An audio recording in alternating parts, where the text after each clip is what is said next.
नमस्कार मु आपण से कौन मु जानी पाउन से गरम भात सहित सोर्ष तेल एवं मन पड़ा तो बर्तमान आम सुटिंग बाहर देखते सेपटा गिम्बल सब रेडी होगला। एक्चुअली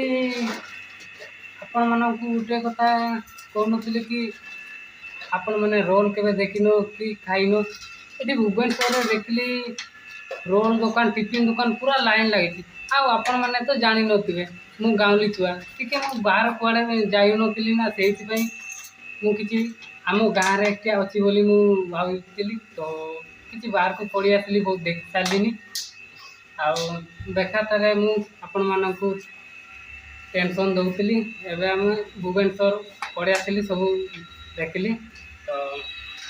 तो वर्तमान आम रूम रु बाहर रोड रे अच्छु एबे जाउछु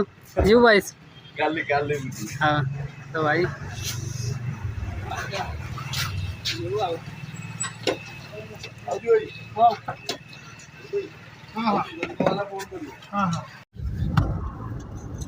तो आम तीन जन रूम रु बाहर की जाऊँ तो आम टीम पिला सब शूटिंग लोकेशन रे पहुँची सारी कहीं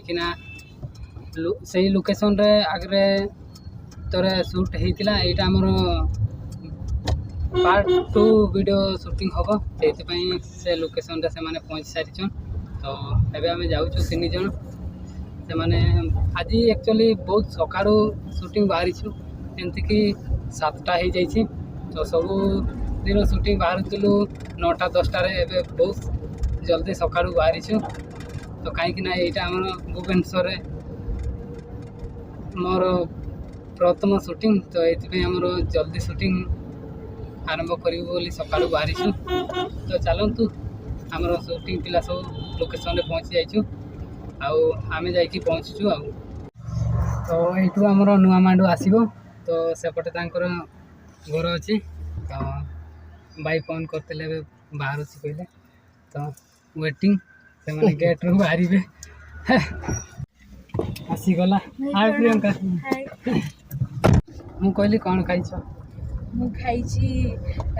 खाइनी किछि उठिकी पढ़ुଥିଲି एग्जाम